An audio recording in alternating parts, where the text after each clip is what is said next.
Lord, I shall give these laws unto thy people. Hear me! Oh, hear me! All pay heed! The Lord Jehovah, has given unto you these 10 commandments for all to obey. Yeah, there are probably more than 10, but 10 is the traditional number of commandments, so that's what we're rolling with today. Today, completely unlike Moses from the mountaintop, I'm going to give you the 10 commandments of voiceover. Trust me, it's not every day you get 10 commandments from an atheist. Now, before you get your hackles up, we're playing a little fast and loose with the word commandments, okay? There are not any real hard, fast rules of voiceover that you should never, ever, ever break. But these are pretty close. Think of them as my strong recommendations. As always, you run your own business and career, but if I were you, I'd pay attention. Commandment number 1, thou shalt get really good at voice acting first. Before you even think about upgrading your mic or obsessing over branding or spamming production companies with your demo, stop, pause, ask yourself, am I any good at this? Not my mom thinks I sound like Morgan Freeman good. I mean objectively, undeniably, consistently good. I've said it a million times, voice acting isn't just reading words off a page. It ain't just talking. It's acting. It's script analysis and subtext and backstory. Crafting characters, not voices, characters for some genres. And knowing how to shift gears seamlessly. No one gives a shit about what you sound like. Clients care about the performance. Ever wonder why elite talent makes it look effortless? Because they've clocked in thousands, tens of thousands of hours in the booth. They've worked with coaches, they've acted in plays, they've taken improv classes, and they've made 10,000 tiny adjustments to get to where they are today. Now, how do you get good? First, training is a non-negotiable. Hire a reputable coach. Train for months, not days or weeks. And don't worry about the damn demo when you're starting out. Do the demo only when you're competent and competitive. Next, record consistently. In other words, practice.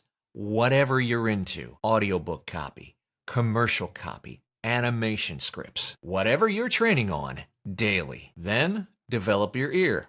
Record a piece. Walk away from it. And come back later with fresh ears. Would you hire you? Listen closely to national spots, accomplished audiobook narrators, national animated series, whatever genre you're working on, listen to very closely the best in the business. Why? Because when you're newer, it's okay. In fact, I think it's essential to mimic when you start out. That's how we eventually find our own voices and our own performances. And finally, improv and acting classes, especially if you intend to pursue commercial work. The ability to act, to fully inhabit a character, will help you in commercial. It will help you in just about every other genre of voiceover work there is. Remember, clients hire good actors, not announcers. If your reads still sound like you're narrating a PowerPoint, get back to square one, which is training, even if you're actually narrating a PowerPoint. Commandment number 2, thou shalt learn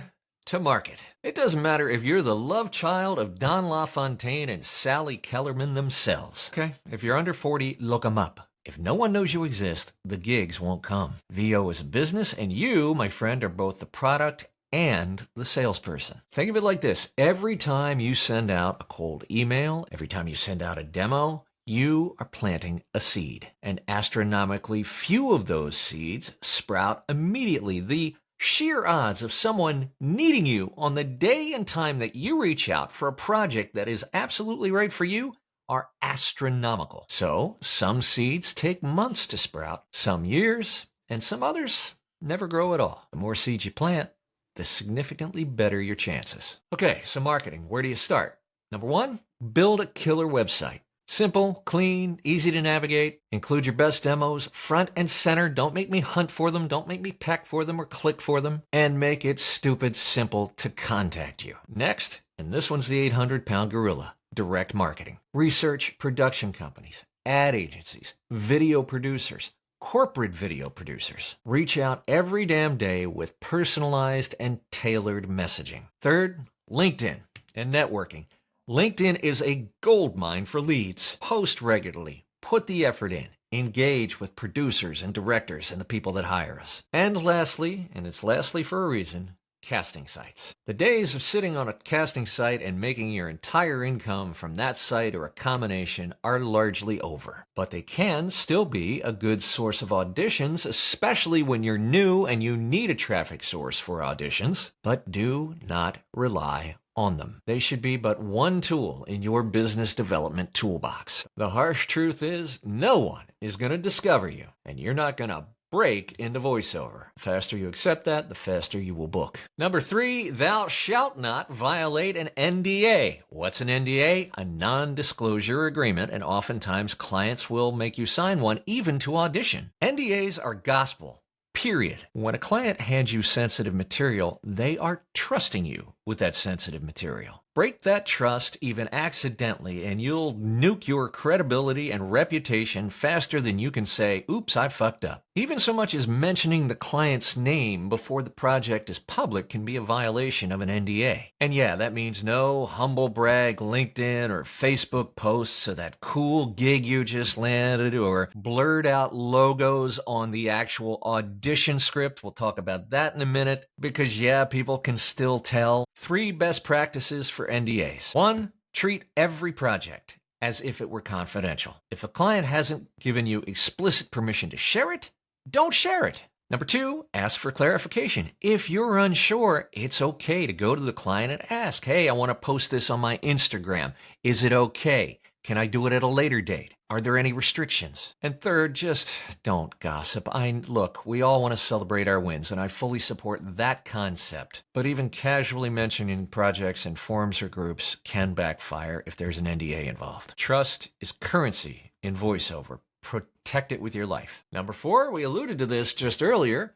Thou shalt not post audition scripts. Once again, for the people in the back, audition scripts are not yours to share. Even if you're just looking for feedback, posting audition scripts is a big no-no. Clients often recycle scripts or they use scripts from upcoming campaigns, as you might imagine. And when those scripts get out in the public and end up floating around the social media cesspool, it reflects poorly on you and it reflects poorly on the entire voiceover industry. Instead, if you're looking for feedback, get feedback on old copy, generic copy, or what you know to be practice scripts that are not under an NDA. Better yet, here's a thought. Book a reputable coach for one-on-one guidance. Think of it this way. You respect the work, and the work will respect you back. Number 5. This one drives me nuts. Thou shalt not ask thy brother or sister for leads. Look, I get it, right?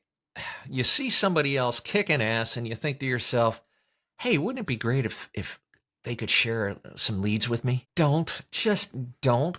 Asking somebody else for their leads puts them in a really bad position. They're the ones that worked hard to build those relationships with their prospects and turned them into clients. Handing over those contacts is like handing over trade secrets. It's unfair to ask. So instead of asking about specific leads, ask about their strategy. How'd you land that gig? What's been your most effective marketing method? How do you structure your outreach? If you're going to be successful in this business, listen closely. You need to learn to generate your own leads. Now, the best way I know of to learn that, and I suggest it with obvious and unapologetic bias, is the VO Freedom Master Plan, where I teach you step by step how to generate your own leads and market to them to grow your voiceover career. Whether it's with me, whether it's with someone else, learn the process of generating your own leads. And by the way, buying leads, yeah, those lists are picked through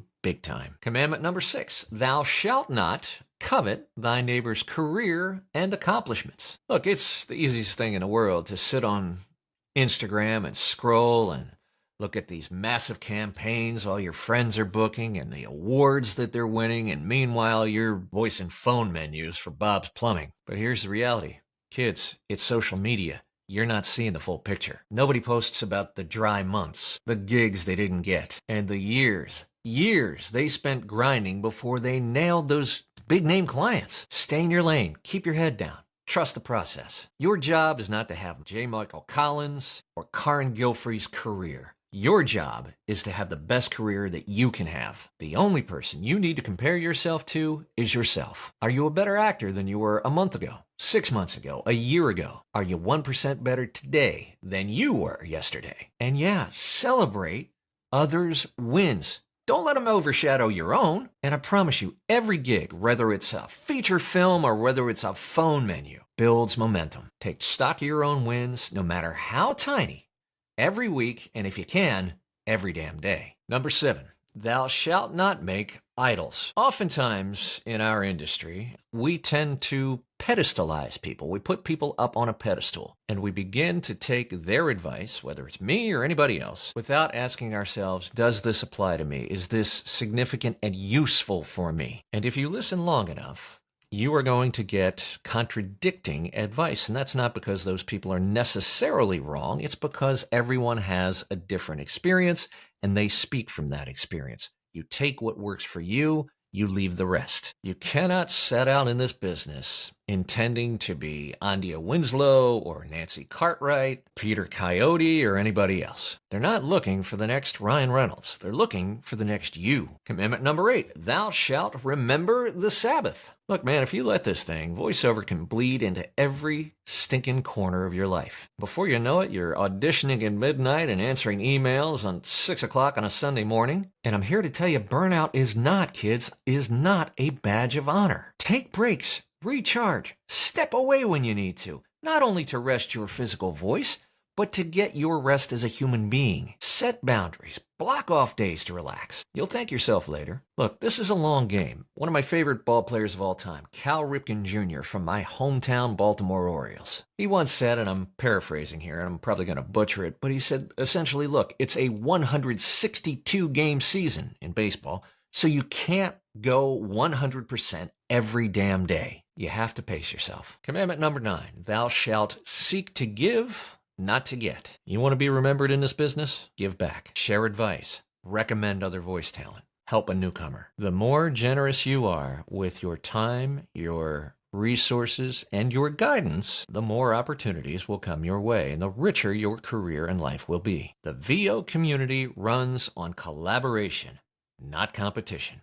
In short, don't be a dick. And finally, commandment number 10, thou shalt not be a critic from the sidelines. I love this thought from author Brené Brown. She says essentially, if you're not here in the arena getting your ass kicked with us every day like we are, then I don't give a shit about your opinion. I see so many critics, so much judgment from people who are too scared, mostly, to commit to the craft, who work for free or for shitty wages because they don't value their own work, who think they know it all, who sit on Twitter and Reddit and wherever and tear down the people that are actually in the arena getting their ass kicked. And those critics themselves don't have the guts to get in the game. So if you're not in the game, shut the fuck up. Don't tear down those who are. Again, 10 strong recommendations for your career. Follow them or don't. It's up to you. Did I miss any? Do you disagree? Pop me a comment in the comments below. As always, I wish you the very best, and if you got value from this video, share it with another voice actor or another creative freelancer. Don't forget to like, subscribe, and hit the notification bell. And then head on over to vopro.pro where you can get information on the VO Pro community and the VO Freedom Master Plan we mentioned earlier. Most of all, thanks for the conversations we have in the comments, in the VO Pro community, in the larger voiceover community at large. I say it all the time, the more we talk, exchange information, disagree civilly, the better industry we're going to have for everybody. Thanks so much, and we'll see you back here again real soon.